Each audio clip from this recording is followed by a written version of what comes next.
जय हो भोजपुरिया जहान। तो कैसन बानी रउआ लोग, ठीक बानू।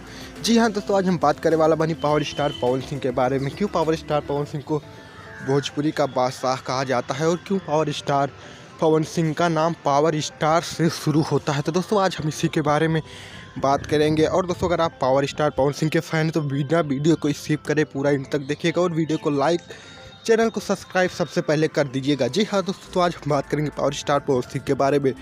दोस्तों भोजपुरी इंडस्ट्री को अगर शून्य से कोई ऊपर ले गया तो वो पावर स्टार पवन सिंह का उसमें बहुत बड़ा योगदान है। दोस्तों आप लोगों को बता दें कि पूरे भोजपुरी इंडस्ट्री में अगर आवाज़ की बात की जाए तो पावर स्टार पवन सिंह से बेहतर आवाज़ किसी के पास नहीं है। जी हाँ दोस्तों, मानो कि पावर स्टार पवन सिंह के ऊपर सरस्वती का आशीर्वाद है। जी हाँ दोस्तों, पावर स्टार पवन सिंह का जो बेहतरीन सॉन्ग आते हैं और उसमें जो तगड़ी आवाज़ होती है वो पावर स्टार पवन सिंह की होती है। दोस्तों पूरे भोजपुरी इंडस्ट्री में आप चाहे किसी भी एक्टर, सिंगर, यहाँ तक कि खेसारी लाल यादव से भी पूछेंगे तो सबसे अच्छी आवाज़ पावर स्टार पवन सिंह की है, ये भी वही बोलेंगे। तो दोस्तों अगर वीडियो पसंद आए वीडियो को लाइक करें और चैनल को सब्सक्राइब करें। मिलते हैं नेक्स्ट वीडियो में। जय हिंद, जय भारत।